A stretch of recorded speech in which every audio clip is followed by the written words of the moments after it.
Welcome to Stories Podcast. I'm your host, Amanda Weldin. Today's story is called Dog King and the First Feast Float, an original story written for you by Daniel Hinds. Thanks. Enjoy the episode.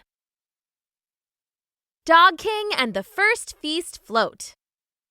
Dog King, he's the king of the dogs. Dog King, he's the king of the dogs. Dog King, he's the king of the dogs. Dog King, he's the king of the dogs. His mother was a dog, his father was a king, so now he's Dog King, and he's king of the dogs. Dog King, His bite is worse than his bark. Dog King, Because he bites like a shark. Dog King, You know he's ruling the streets. Dog King. He won't roll over for treats. His mother was a dog, his father was a king, so now he's Dog King, and he's king of the dogs. Dog King. Today we find Dog King, king of the dogs, sitting on his throne, gazing out at his kingdom. It was early, but already the alley between the laundromats was in full swing. Or wag. Despite it being fall, the air was warm as socks fresh off a foot, and the leaves crunched and munched as a wild medley of dogs rolled, ran, and wrestled their way through. It seemed like chaos, and it was chaos, but it was controlled chaos. At least that's what Pickles was shouting over and over again, though it seemed like no one was much listening to the little chihuahua. Controlled chaos! Controlled! He yipped, sitting snug in his raised pink bike basket. It's Thanksgiving, you turkeys! Sweet Georgia Brown, you mutts are all beak and no gizzard! You have no sense of flair! No sense of style! We need this feast ready, and looks matter! They say you eat with your eyes! Not literally! Get your face out of the potatoes, fuzz for brains! Come on! Controlled chaos! Oh, what did you bring? Rolls? No! Don't do a trick! I was just asking a question! Ha ha! Dog King laughed, getting up from his dirty mattress throne to help a Dalmatian drag most of a spiral ham onto the table. It was instantly glazed by gums and drenched in drool, but no one would really start eating until the others arrived. Oh, who are we waiting for? I don't think I can keep these turkeys from gobbling much longer. Pickles, said Dog King. They'll be here soon. Just relax, buddy. You're going to pop a wishbone. Oh, if I pop a wishbone, then I get a wish. And I wish you wild wolves had even a tinkle of manners. Oh, I want this table to pop. I want it to shine. Just then, a poofy red dog strolled into the alley, carrying a mouthful of heavy-looking socks. It was Annie the Chow, her pink bow bobbing. Sorry, everyone, she said, dropping the socks on the table. I couldn't lift the bowl, so I had to improvise. Up close, everyone could see the socks were beige and bursting with mashed potatoes. They hit with a wet squish and oozed onto the table. Oh, Annie, said Pickles, shaking so much it was like a full-body wag. I thought you at least had style. How are you going to drop socks of spuds on my spread? Oh, what else did you bring? A boot full of gravy? Oh, how did you know? Annie asked, pulling a boot off her back foot, the gravy squelching as she shook herself clean. Dog King helped her with the boot as Pickles continued his ranting. Oh, no one has any class! None of you! Oh, you wouldn't know class if you sniffed its butt for a week! Oh, I have a vision here! This is going to be like a spread in one of those fancy magazines! Oh! Oh, my owner gets those, said Annie, licking gravy off her leg. It's called Better Homes and Garden. No, it's called Better Bones and Farting, said Pickles. I'm sure of it! Dog King and Annie looked at each other and stifled their smiles. Give them a break, Pickles, Dog King said. Everyone's trying their best. Just come and hang out with us. Oh, fine, said Pickles, hopping down from his basket. It's a waste of time anyway. You all lack my flair, my je ne sais quoi. I don't care what Jenny said. Just lend me a paw here, came a gruff, muffled voice. They turned to see Rambo, the rust-brown pit bull, pulling a bundle behind him. It was leaking grease and gravy and other liquids that smelled faintly of garbage in the most delicious of ways. Dog King ran over and helped haul the bundle onto the table. "Oh, what did you bring?" asked Annie.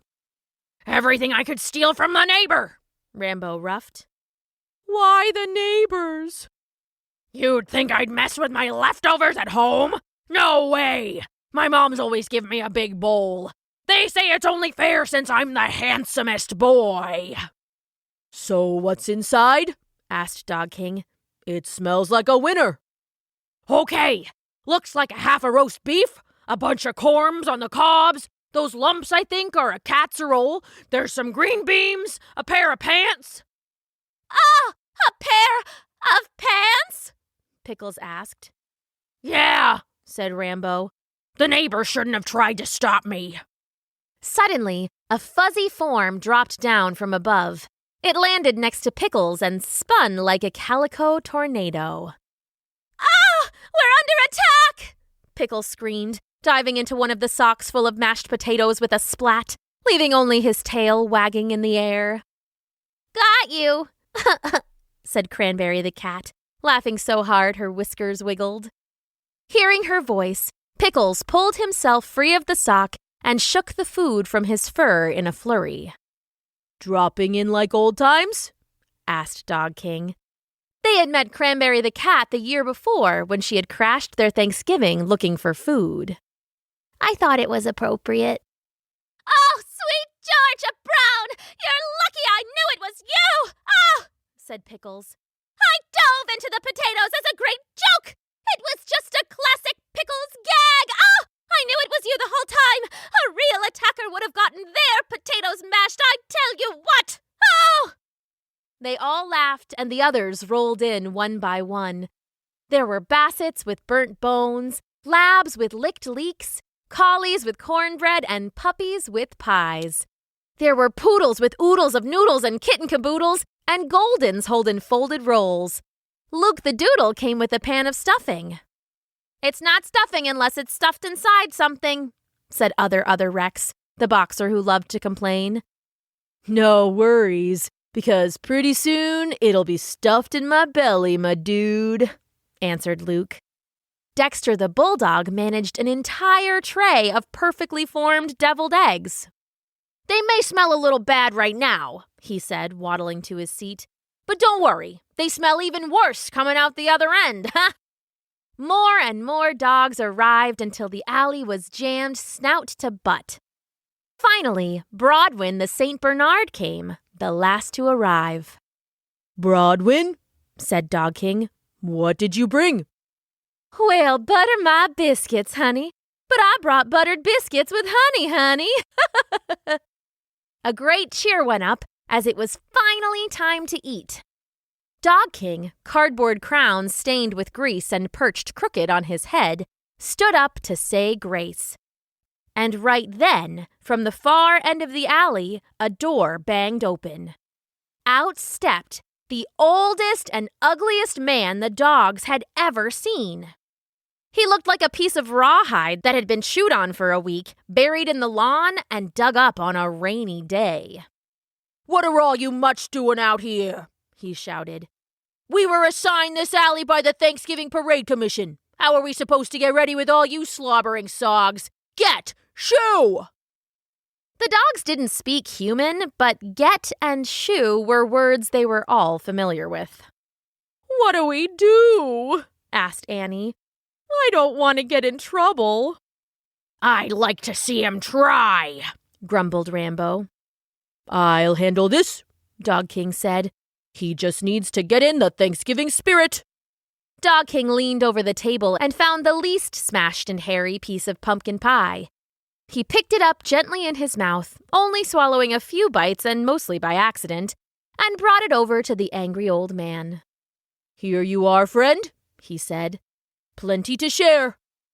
The old man looked from Dog King to the pie, then back to Dog King, then back to the pie. This went on long enough that Dog King was afraid he was broken, but then the old man blinked and sneered. He brought one big, dirty boot up and then slammed it down, smearing the pie into the dirty alley. The dogs all gasped, and Pickles nearly fainted thinking of the lost treat. Get out! The man said again, and this time he pulled a broom from the door behind him and swung it at Dog King, who dodged back just in time. Go, you mangy mutts! The dogs all looked at him, not moving, and then he pulled a silver whistle out of his shirt. It looked like the kind a teacher or referee would wear. He put it to his lips and blew the loudest blast he could. It shrieked out like an angry cat, pounding painfully against the dog's ears. Dog King took a step back, his own matted floppy ears protecting him from the worst, but most of the dogs weren't so lucky. The whistle seemed to hurt their heads like they'd been smacked on the snout, and the entire crazy crowd went wild. Dogs horked and howled. They scooted and tooted. They ran and rolled and wrestled, this time trying to get away. The old man blew the whistle again, and now even Dog King turned to run. They poured out of the alley and scattered in all directions.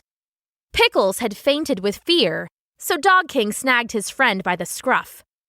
Moving quickly, he carried him to a nearby abandoned basement where his other friends were hiding. That was nuts! Shouted Rambo. I want to rip that whistle a new butt! That lousy human wants to ruin my Thanksgiving? I'd show him if only my ears weren't so sensitive. Oh, relax now, honey, said Broadwin. All good. You brought Pickles. Never leave a dog behind, said Dog King.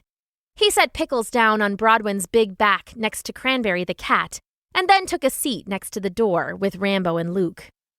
What now? asked Annie. That was so scary. We need a plan, said Dog King. They were looking out a dusty, cracked window. They could see the old man was smiling at the now empty alley. All the food the dogs had gathered was spread on their low pallet table, jumbled this way and that. At least dinner is okay, said Dexter. That old fart'll go away soon. This is just a crop dusting. Unfortunately, that's not what happened. The man walked down the alley, whistle at the ready, and kicked the dog's table to one side, letting the food fall on the ground. A few minutes later, he waved his hands and a giant truck pulled into the alley. The dogs whimpered as their remaining food was smashed into the ground by the giant tires, ruining their meal once and for all. Oh no! What do we do? Annie wailed. Dog King, Thanksgiving is ruined. The others didn't quite wail along, but Dog King could tell they were close. Hey, everyone! Stop looking like you just got sent to the vet, he said. Sure, our food may have gotten tragically crushed under a giant truck, but we can't let that ruin our whole day. We need to keep our tails wagging. My dude, said Luke suddenly from the door. I can't believe this. You gotta look. Outside, the flat back of the truck was being loaded up. The dogs didn't know it, but that truck was scheduled to be afloat in the Thanksgiving parade that afternoon. The humans had set up a long wooden table and chairs on the back of it, and now they were bringing out tray after tray of food. The old man with the whistle supervised the rest, occasionally blowing a short blast when someone didn't listen fast enough. I can't believe it, said Rambo. They ruin our dinner, and then they make their own right in front of us. I've torn out squeakers for less. He sniffled once, trying to hide his sudden tears. I want my mom's. Dog King could feel the mood turning sour. Tails were tucked, ears were down, and no one even laughed when Dexter farted so loud that Pickles woke up. Oh, I had the worst dream, the little Chihuahua said, eyes fluttering open. There was an old man, and he stepped on a pie, and then he blew his whistle and it... Oh, sweet Georgia Brown, it was real! Our feast is ruined! Oh! He kept panting, shivering on the St. Bernard's broad back. Cranberry came and curled up next to him, her tatty tail curving protectively over his back. "Everyone relax," said Dog King. "I love the feast too, but not as much as I love all of you. Thanksgiving isn't about the food, it's about family. And I say you're all my family. Turkey or no, I am thankful. I am thankful for all of you." It was silent for a long moment, and then Cranberry spoke up. I'm thankful for you too. All of you. You dogs are my family. My only one. Even if you don't know how to clean your own butts, she added with a wink. Annie snuffled and managed a shaky smile. "I'm thankful for you too. And I'm thankful for my dad who loves to brush me. And I'm thankful for my beau. I just love my beau so much." "You know what? I'm thankful for Fetch," added Luke. "My kid at home can throw a stick like you wouldn't believe. I'm just like, totally. You know what I mean, my dudes?" They nodded, and then Rambo rolled over too, still groaning just a little over the lost food. "I guess I'm thankful for friends too. And I'm thankful that I'm the handsomest boy ever. And mostly I'm thankful for barking and chewing and ripping. Never my stuffy bunny, though. I'm thankful my stuffy bunny is home and safe." "I'm thankful for being so big," said Broadwin.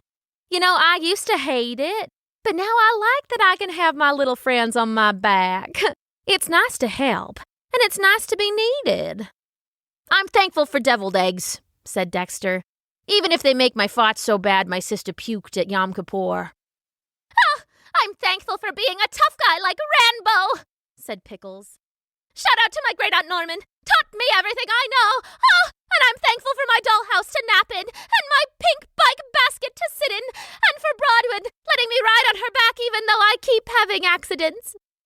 "Oh, sugar, really? Again?" asked Broadwin. I said it was an accident! I didn't have it on purpose. If I did it on purpose, you'd know it. I may be small, but I can pee with the best of them. I can tinkle like chimes.